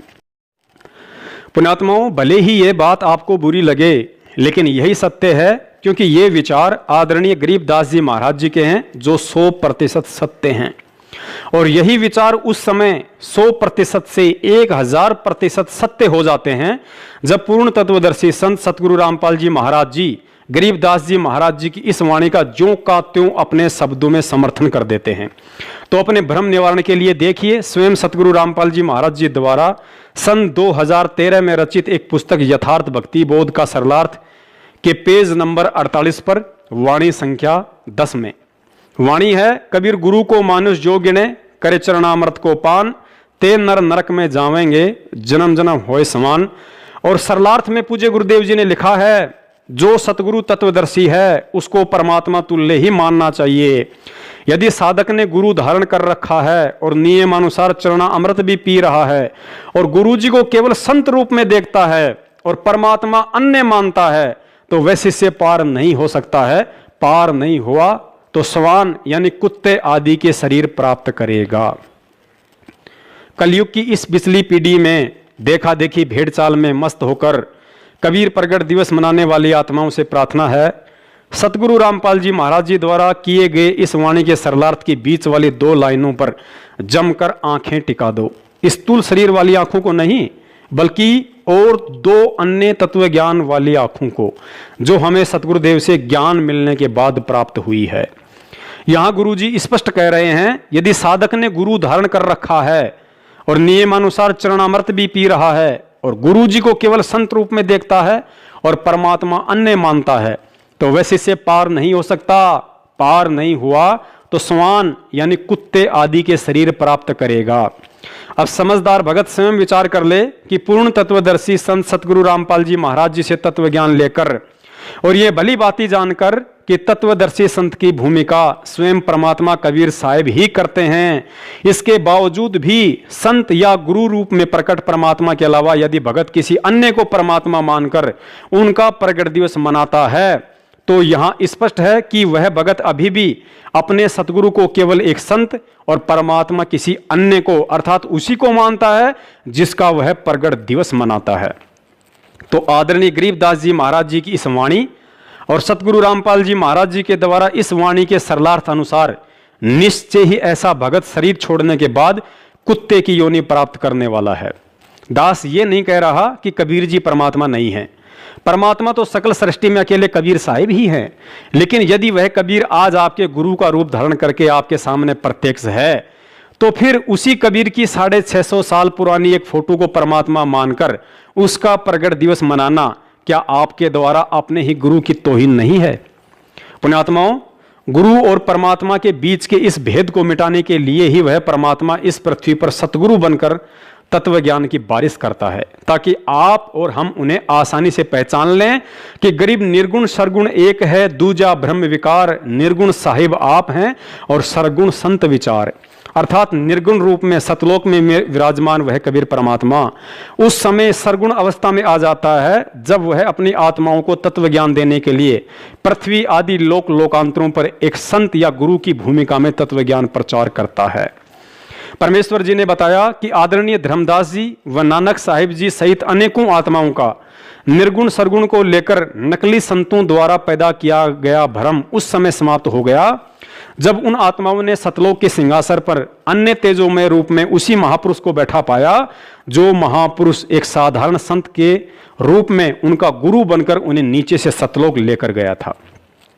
उसके बाद तो उन आत्माओं में शंका की कोई गुंजाइश ही नहीं रही। और जब यही नज़ारा सतलोक में आदरणीय गरीबदास जी महाराज जी ने भी देखा, तो नीचे आकर कलयुग की वर्तमान बिचली पीढ़ी वाली हम अज्ञानी आत्माओं का मोत या बिंद हटाने के लिए अपने ग्रंथ साहिब में लिखा था कि गुरु को मानुष जो गिणे करे चरणा अमृत को पान, ते नर नरक में जाएंगे जन्म जन्म होए समान। पुण्यात्माओं, एक विशेष विचारणीय बात और है, जिस तरह आज स्वयं वह कबीर परमात्मा एक संत अर्थात सतगुरु रामपाल जी महाराज जी के रूप में आकर और अपने आप को छुपाते हुए यह कहकर कि मैं तो उस कबीर परमात्मा का भेजा हुआ पैगंबर हूं, संदेश वाक हूं, परमात्मा तो कबीर साहिब हैं जो सतलोक में रहते हैं। ठीक इसी प्रकार जब यही परमात्मा जिंदा महात्मा यानी एक संत रूप में आदरणीय धर्मदास जी, नानक साहिब जी, गरीबदास जी व मलुकदास जी सहित दादू जी को मिले, तो उन्हें भी यही कहा करते थे कि भाई मैं तो उस परमात्मा का भेजा हुआ नुमाइंदा हूं, परमात्मा तो सत्य पुरुष है जो सतलोक में रहता है। और साथ में यह भी बताया कि वह परमात्मा सतयुग में सत्सुकृत, त्रेता में मुनिंद्र और द्वापर युग में करुणामय ऋषि के रूप में एक तालाब पर कमल के विकसित फूल पर प्रकट हुआ था। उनकी परवरिश कंवारी गायों के दूध से हुई थी। लेकिन इसके बावजूद उन आत्माओं ने कभी भी ऋषि करुणामय, ऋषि मुनिंद्र का प्रगट दिवस नहीं मनाया, क्योंकि सतलोक देखने के बाद जैसा कि पहले ही बताया जा चुका है कि उन सभी आत्माओं का भ्रम निवारण हो चुका था कि कौन मुनिंद्र और कौन करुणामय। जो भी कुछ है वो केवल यही है जो आज हमारी पकड़ में है और जिसने सतगुरु रूप में आकर हमें नाम दीक्षा दी है और आत्म कल्याण का मार्ग बताया। पुण्यात्माओं, आज अपना आंकलन हमें स्वयं ही करना होगा कि पूर्ण सतगुरु से तत्व ज्ञान मिलने के बाद और उन महान आत्माओं के द्वारा आंखों देखा सतलोक का वर्णन करने के बावजूद भी सतगुरु के ज्ञान को आधार ना बनाकर किसी के भी इशारों पर कहीं भी प्रतिवर्ष कबीर प्रगट दिवस में शामिल होकर हम आदरणीय गरीबदास जी महाराज जी की इस वाणी के अनुसार सतलोक की तरफ कदम बढ़ा रहे हैं या कुत्ते की योनि की तरफ। सतगुरुदेव जी ने सत्संगों में बताया कि एक समय जब जबरील नाम का देवता हजरत मोहम्मद जी को ऊपर लेकर गया तो रास्ते में उन्हें एक ऐसा व्यक्ति दिखाई दिया जो स्वर्ग की तरफ देखता था तो खुश होता था और नरक लोक की तरफ देखता था तो रोता था। हजरत मोहम्मद जी के पूछने पर जबरील ने बताया कि यह बाबा आदम है, स्वर्ग में इसके नेक बच्चे हैं जिन्हें देखकर यह खुश होता है और नरक में भी इसी के नालायक बच्चे हैं जिन्हें देखकर यह रोता है। तो पुण्यात्माओं, आज वो हालत हम नीच आत्माओं की वजह से हमारे सतगुरुदेव जी की हो रही है। कलयुग की बिचली पीढ़ी में हमें मानव जन्म देकर सतगुरु रूप में वह परमात्मा खुश होता है और बार बार हमें पुण्यात्माओं शब्द से संबोधित करता है, तो दूसरी तरफ वह परमात्मा तत्व ज्ञान की इतनी बारिश करने के बाद भी हमारी भेड़ चाल को देखकर सत्संग करते करते रोने भी लगता है, क्योंकि पिता होते हुए भी उसे अपने पिता होने के सैकड़ों प्रमाण देने पड़ रहे हैं। लेकिन इसके बावजूद भी हम मूर्ख प्राणी इतना भी नहीं समझ पा रहे कि हमारा असली पिता एक 650 साल पुरानी फोटो है या जो 8 सितंबर 1951 के दिन साक्षात प्रकट होकर पिछले 27 वर्षों से अपने तत्व ज्ञान रूपी शब्द दूध की खीर खिला रहा है, वो है। पुण्यात्माओं, हमारी बुद्धि इतनी मलिन हो चुकी है कि हम केवल उसी तरह से प्रकट रूप को परमात्मा मानते हैं जिस रूप में वह परमात्मा शिशु रूप धारण करके कमल के फूल पर प्रकट होता है।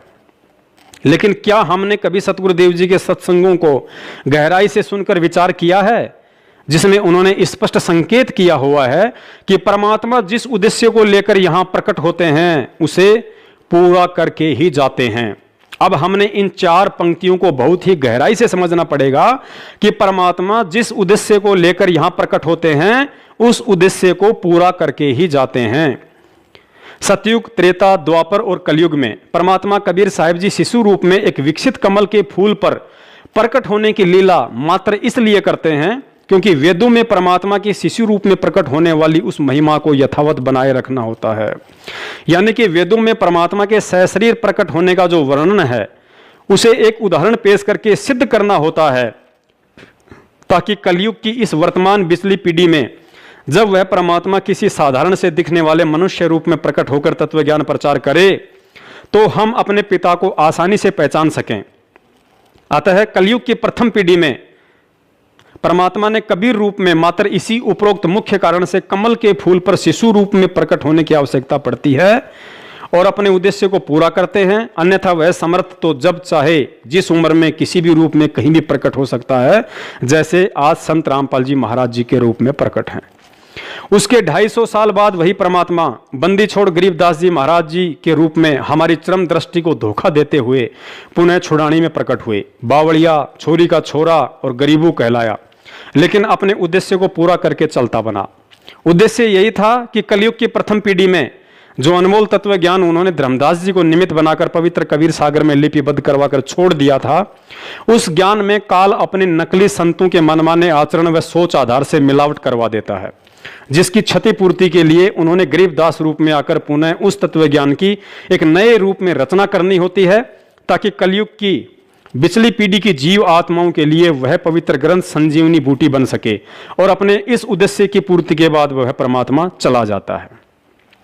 उसके बाद वह परमात्मा कलयुग की बिचली पीढ़ी में अपने पूर्व निर्धारित उद्देश्य को पूरा करने, अर्थात उनके द्वारा भिन्न भिन्न रूपों में प्रकट होकर भक्ति मार्ग की जो भूमिका सैकड़ों वर्ष पहले प्रकट होकर बनाई गई होती है, उसे अंतिम रूप देने के लिए एक संत रूप में आता है तथा अपने विधान अनुसार उसको पूरा करके ही जाता है।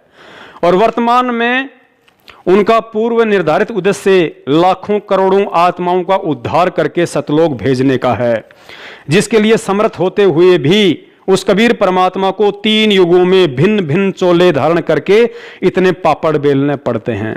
पुण्यात्माओं, पापड़ बेलने का आप जी गलत अर्थ मत निकाल लेना। पापड़ बेलना एक मुहावरा है जिसका अर्थ है कि किसी विशेष मकसद के लिए तरह तरह के कष्ट उठाना। पुण्यात्माओं, आज हमें इस ज्ञान की गहराइयों में जाकर हम नीचों के लिए हमारे पिता के द्वारा उठाए गए उन सभी कष्टों और परेशानियों को समझकर मनन करना होगा कि हमारा पिता इतने कष्ट झेलता है और हम फिर भी नशे से बाहर निकलने को तैयार नहीं।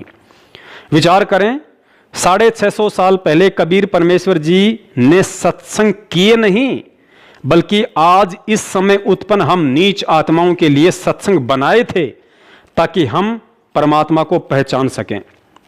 यदि 650 साल पहले वह दयालु परमात्मा 120 साल तक तरह तरह के कष्ट और यातना सहकर सैकड़ों अद्भुत लीला ना करते तो चाहे आज हम कितने ही शिक्षित क्यों ना हो, उन्हें नहीं पहचान सकते थे।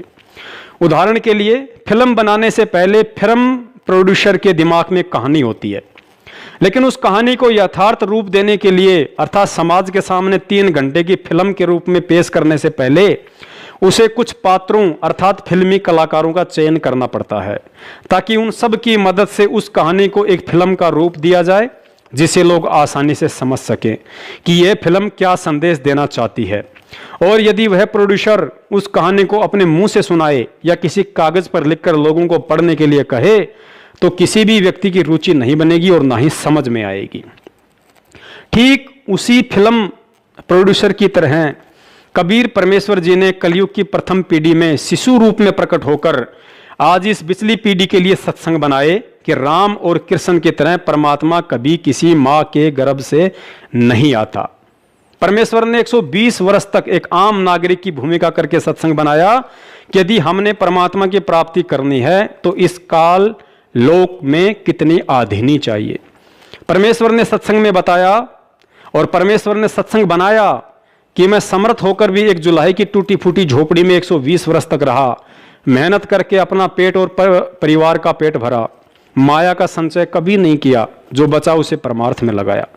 परमेश्वर जी ने रविदास जी, गणिका माई, अर्जुन सरजुन, जीवा दत्ता, नानक जी, धर्मदास जी, मलुकदास जी, राजा बीर सिंह, बिजली खान पठान, सिकंदर लोधी आदि सैकड़ों आत्माओं को अपनी कहानी का पात्र बनाकर 650 साल पहले एक सत्संग रूपी फिल्म बनाई।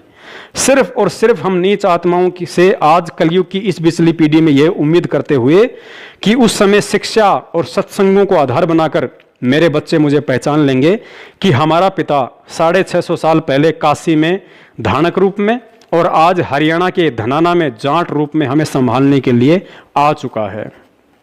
पुण्यात्माओं, विचार करना, हम जिस पवित्र पुस्तक भक्ति बोध से सुबह, दोपहर और शाम की आरती करते हैं उसकी भूमिका में हमारी पूरी गुरु प्रणाली लिखी हुई है, जिसमें प्रथम सतगुरु कबीर साहिब जी के बाद वर्तमान सतगुरु रामपाल जी महाराज जी सहित कुल 11 गुरु साहिबान हैं।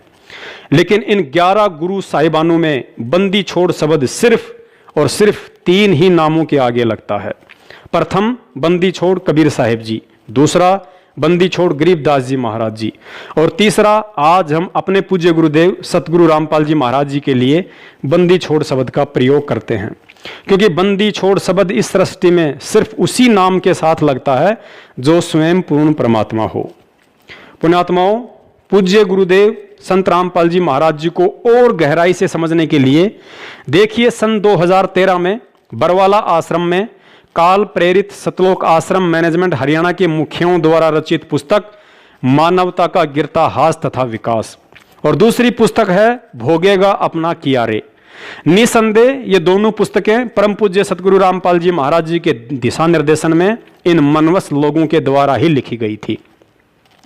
लेकिन इस पुस्तक के माध्यम से सतगुरु देव जी ने जो बात सतलोक आश्रम मैनेजमेंट हरियाणा और संगत को समझानी चाहिए थी, उस गूढ़ बात को ना ही तो उस समय काल प्रेरित सतलोक आश्रम मैनेजमेंट समझ पाया और ना ही बेचारी भोली संगत। अतः आज परमेश्वर जी मुझ तुच्छ दास को निमित्त बनाकर इस पुस्तक में लिखे गूढ़ संकेतों को संगत तक पहुंचा रहे हैं, और इन सांकेतिक प्रमाणों को देखने के बाद सन 2014 से पहले नाम उपदेशी भगत भाई बहनों में यदि जरा भी समझ होगी तो सिर पर हाथ रखकर थप्पियां मारेंगे और कहेंगे कि ज्ञान को आधार ना बनाकर सन 2014 के बाद से किन मूर्खों के संपर्क और बहकाव में आकर असली जीते जागते कबीर को भुलाकर रोहतक और जबलपुर में कागज के कबीर का प्रगट दिवस मनाकर तथा कुपात्रों को दान और अनमोल समय देकर क्यों हमने अपने कर्म फोड़े। क्योंकि हमारी इस करनी से हमारे सतगुरु दुखी हुए हैं और कहते हैं कि जिन बातों से गुरु दुख पावे तिन बातों को दूर भगावे।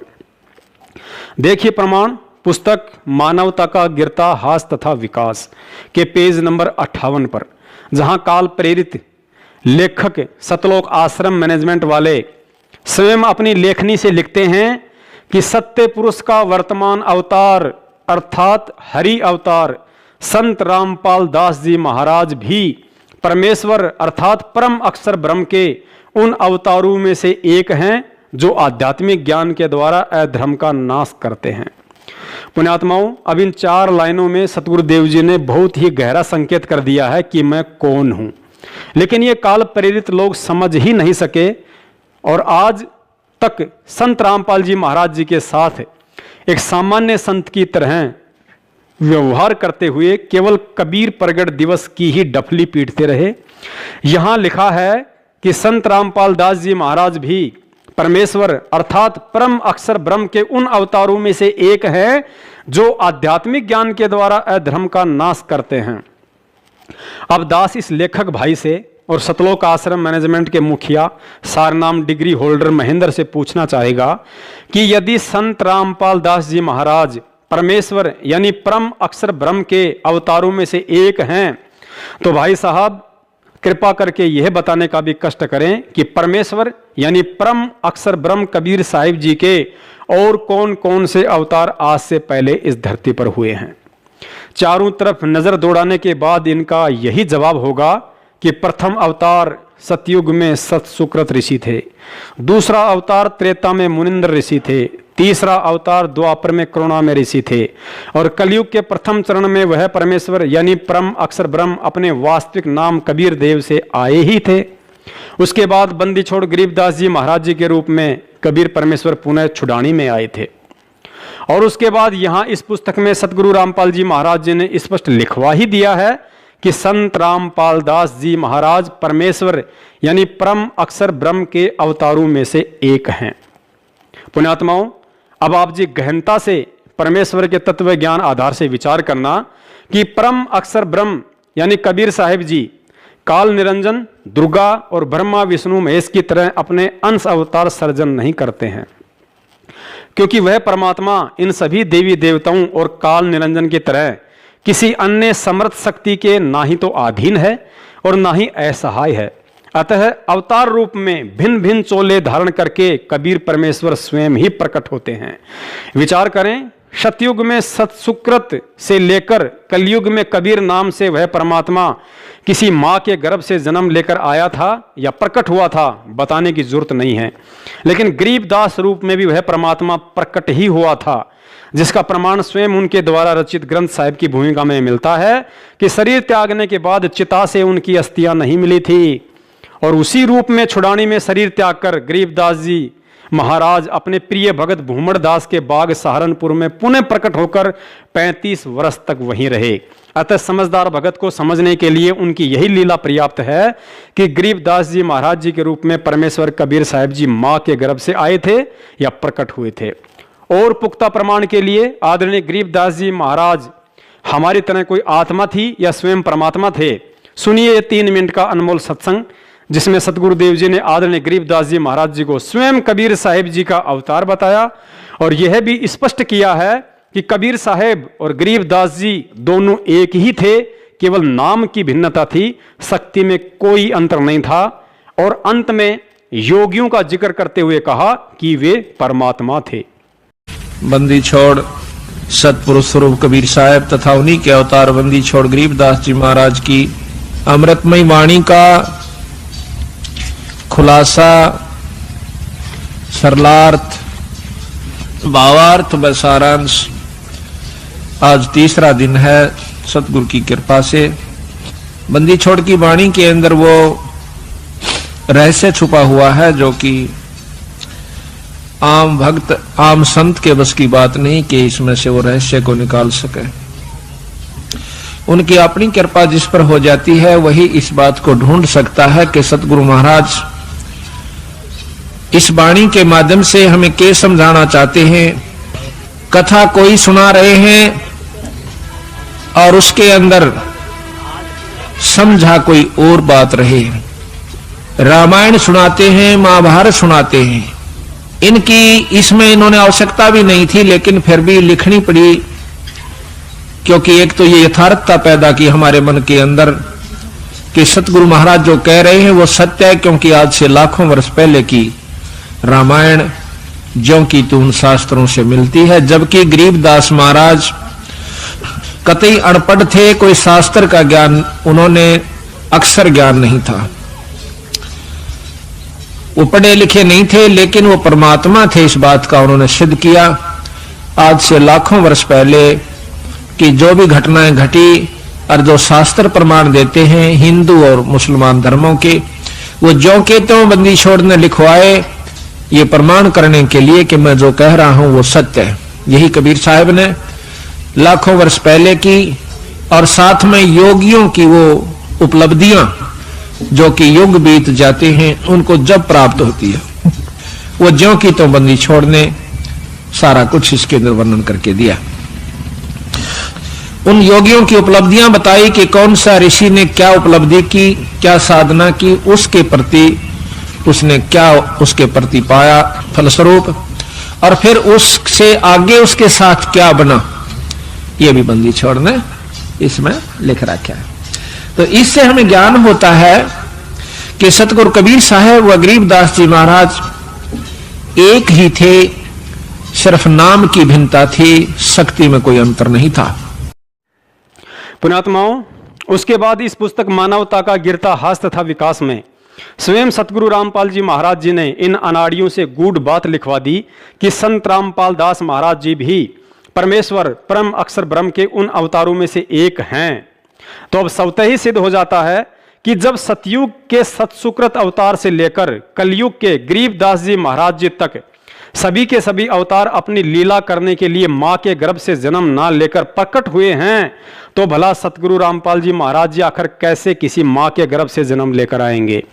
अर्थात आज पृथ्वी पर परम अक्षर ब्रह्म कबीर साहिब जी पूर्व के अवतारों की भांति सतगुरु रामपाल जी महाराज जी के चोले में स्वयं अवतरित प्रकट परमात्मा है, और उनका भगत होकर वही इंसान दुनिया का सबसे मूर्ख व्यक्ति समझा जाएगा जो इतने प्रमाणों के बावजूद भी 8 सितंबर के दिन सतगुरु प्रगट दिवस के बजाय कबीर प्रगट दिवस ही मनाता रहेगा।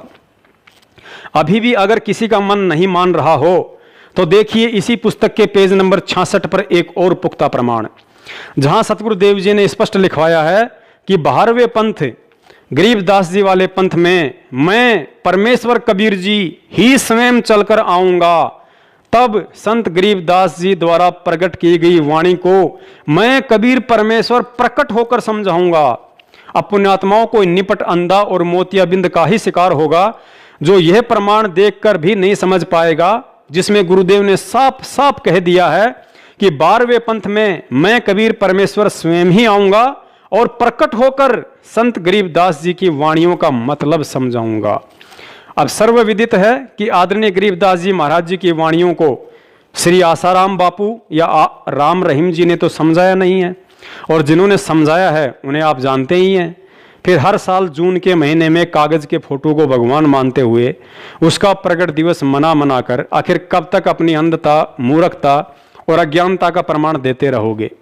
क्योंकि आप जिस दाढ़ी मूंछ वाली फोटो को परमेश्वर का असली स्वरूप मान रहे हो, यह आपकी मूर्खता है, जिसके विषय में गुरुजी स्वयं कह चुके हैं कि आप जो चित्र देख रहे हैं यह प्रभु का वास्तविक चित्र नहीं है।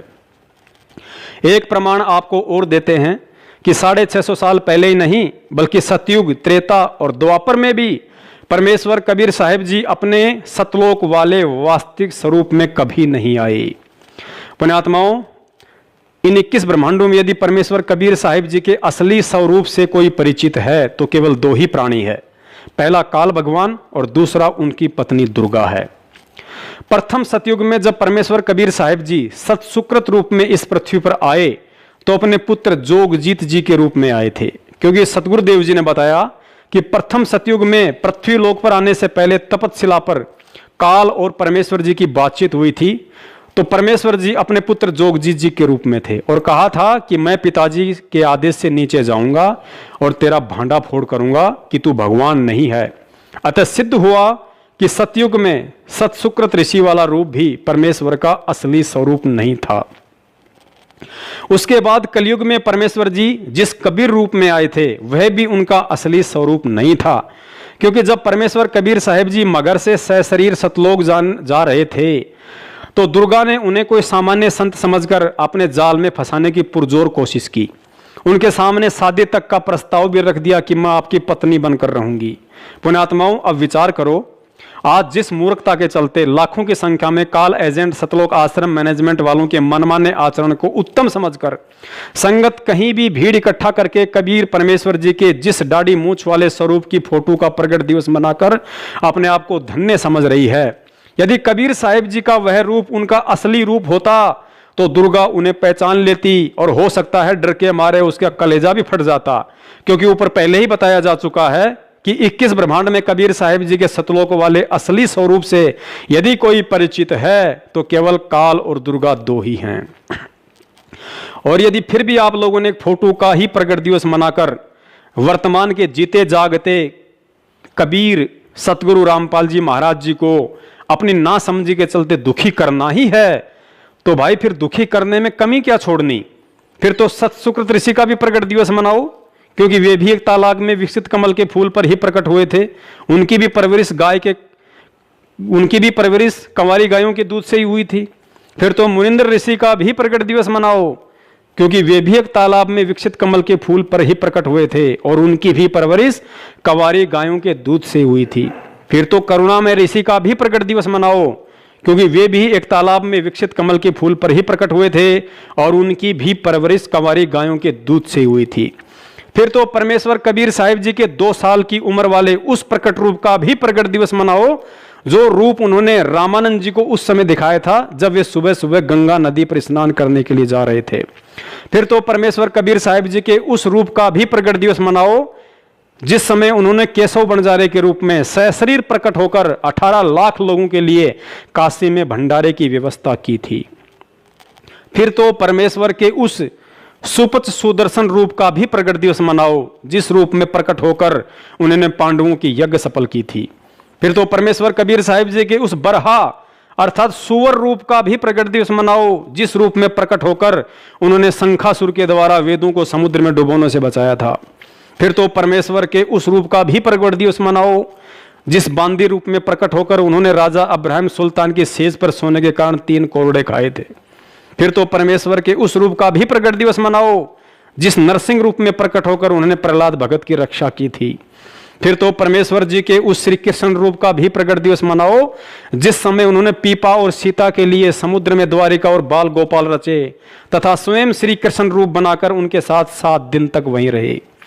फिर तो परमेश्वर जी के उस सिंह रूप का भी प्रकट दिवस मनाओ जब उन्होंने दिल्ली के दरबार में पीलवान, हाथी और सिकंदर लोदी को दर्शन दिए थे। फिर तो परमेश्वर के उस पार्वती रूप का भी प्रकट दिवस मनाओ जिस रूप में प्रकट होकर उन्होंने भस्मागिरी को भस्म किया था और फिर विष्णु रूप धारण करके शंकर भगवान को भस्मासुर की राग दिखाकर भयमुक्त किया था, अर्थात उस विष्णु वाले रूप का भी प्रकट दिवस मनाओ। फिर तो परमेश्वर के उस मालन रूप का भी प्रकट दिवस मनाओ जिस रूप में प्रकट होकर उन्होंने राजा अब्राहिम सुल्तान को एक बेर के झगड़े पर थप्पड़ मारा था। और भी लाखों करोड़ों रूप में वह परमेश्वर इस पृथ्वी पर प्रकट होता रहता है।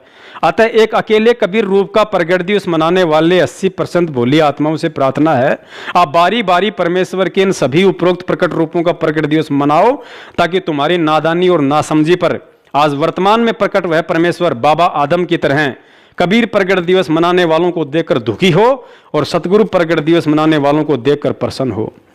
तो पुण्यात्माओं, अब दास अपनी वाणी को विश्राम देता है। कहने को तो परमेश्वर की महिमा के विषय में दास के पास इतना मटेरियल है कि जीवन समाप्त हो सकता है, लेकिन शब्द नहीं। लेकिन इस बात का निष्कर्ष सिर्फ दास के कहने और आपके सुनने तक ही सीमित नहीं है। दास तो पिछले वर्ष से ही सतगुरु प्रगट दिवस मना रहा है, क्योंकि आने वाले समय में तो पूरी दुनिया ही सतगुरु का प्रगट दिवस मनाएगी।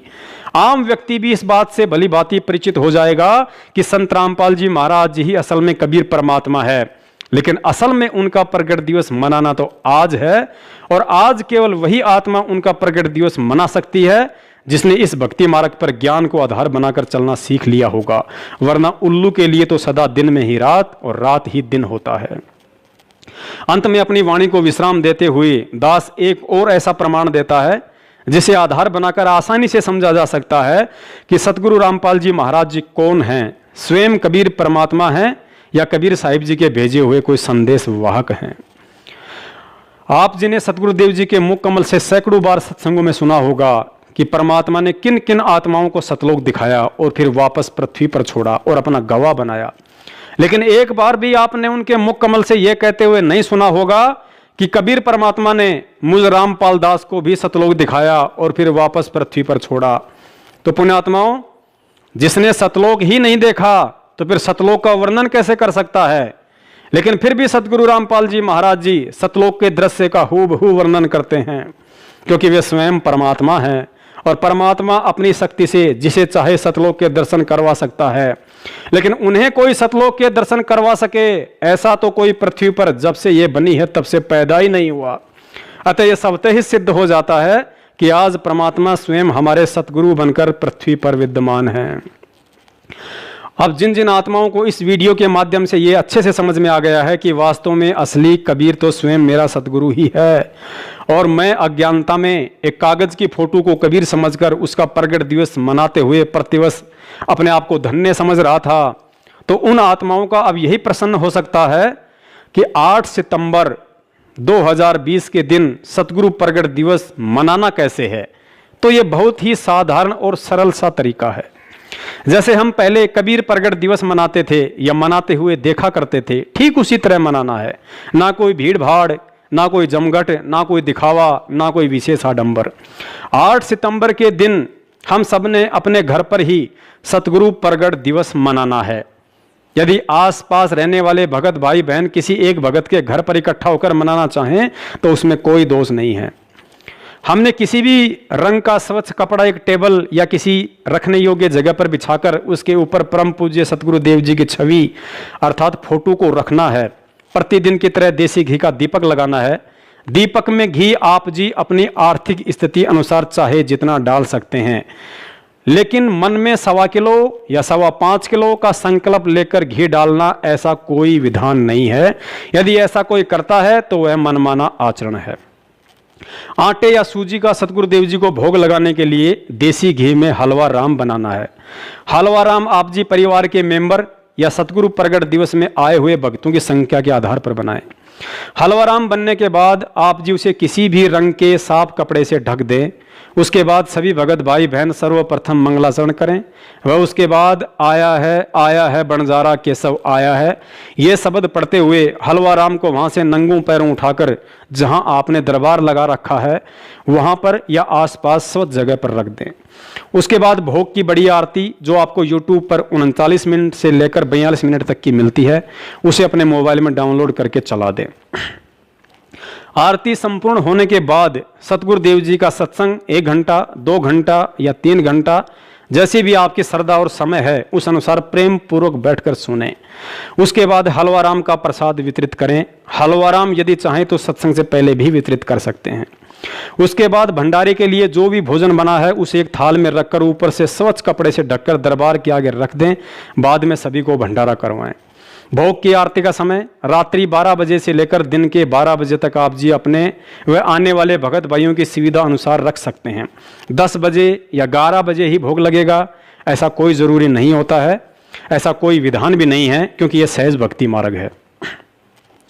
कुछ लोगों की अपनी मनमानी सोच होती है कि परमात्मा को भोग लगने से पहले कोई कुछ नहीं खाएगा, लेकिन यह उचित नहीं है। घर में बच्चे बूढ़े सभी होते हैं जिन्हें सुबह चाय नाश्ते की जरूरत पड़ती है। अतः रोज की तरह अपना चाय नाश्ता करें और उसके बाद ऊपर की प्रक्रिया को पूरा करें।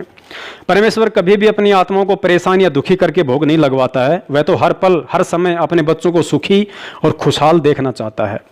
परमेश्वर 56 व्यंजनों से नहीं बल्कि विदुर जी की तरह यदि भगत का भाव सच्चा है तो उसके घर का साग रोटी खाकर अधिक प्रसन्न होते हैं। यदि भोजन भंडारा बच जाता है तो आप जी भक्तों को घर ले जाने के लिए दे सकते हैं। अपने अड़ोसी पड़ोसी अन्य जरूरतमंद व्यक्ति को भी भंडारा खिला सकते हैं, क्योंकि परमेश्वर को लगा हुआ अन्न जो भी आत्मा ग्रहण करती है तो परमात्मा से जुड़ने के लिए उसके भक्ति संस्कार मजबूत होते हैं। अतः सत भक्ति मार्ग में अपने पंडित आप स्वयं बनिए।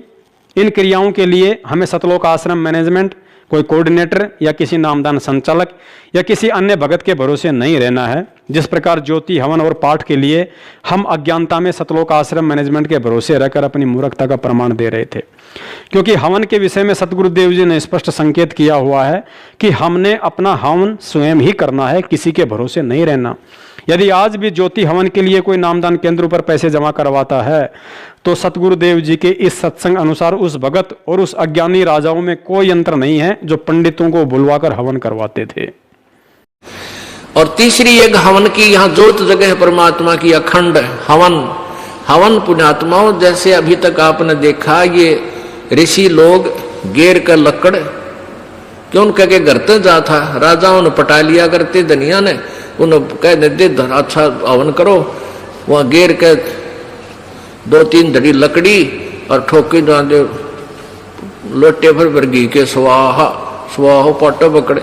अब उसमें क्या था दोस्त, वो अच्छी बात है हवन करना, लेकिन वो तरीका प्रॉपर नहीं।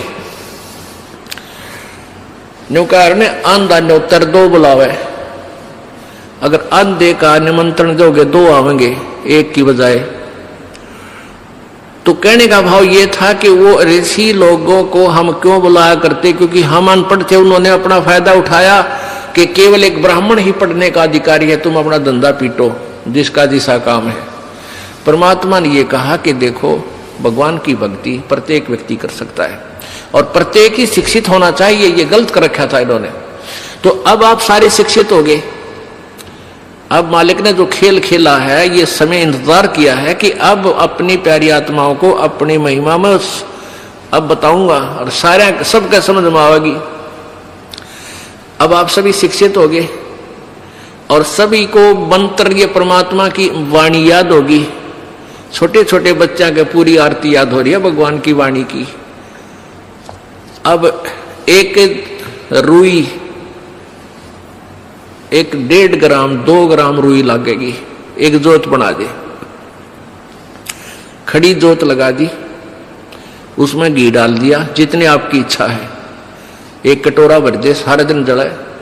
तो उसमें वो घी उसमें डाल दिया और हम अपना मंत्र वाणी सुबह नित्यनेम करें, दोपहर रमैणी करें, शाम में संध्या आरती करें, ये भगवान की वाणी भी हम बोलते रहते हैं। तो वो भी हवन हो रहा है।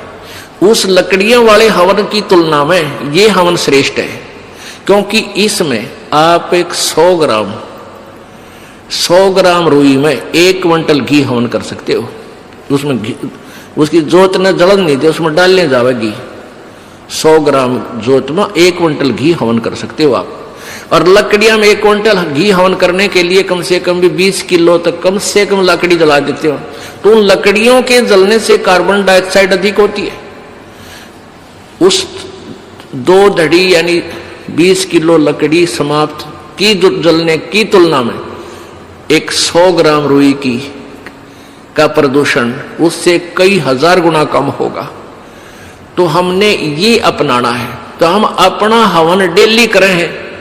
अब क्या करा करते, कोई मृत्यु होगी, बुलाओ गुरुजी ने और हमारा हवन करियो 2 दिन 4 दिन। वो 2 दिन के हवन में किला टूट गया। रोज करो हवन अपना, एक जोत लगा दे, सुता उठ के हाथ पैर धो ले, नहान का ना फुर्सत मिले, कोई जरूरी ना होती नहाना। इसमें नहाए धोए क्या भ्याज है, मन का मैल ना जाए और मीन सदा जल में रहे, धोए बास ना जाए। अंदर से अंत तक साफ हो, हाथ पैर जरूर धो ले, क्योंकि धार्मिक वस्तुओं के हाथ लगाने। और जोत ला दे, अपना मंत्र करता रहे, काम करता रहे, अपनी आरती बोल ले, जा नित्यनेम भी कर ले, रोटी पोए जा, नित्यनेम चलता रहे। आजकल तो आधुनिक बहुत से उपकरण हो गए हैं, वैसे भी याद हो जाते हैं कुछ दिनों में। और नहीं बैठ कर अपनी किताब लेकर वह पढ़ ले।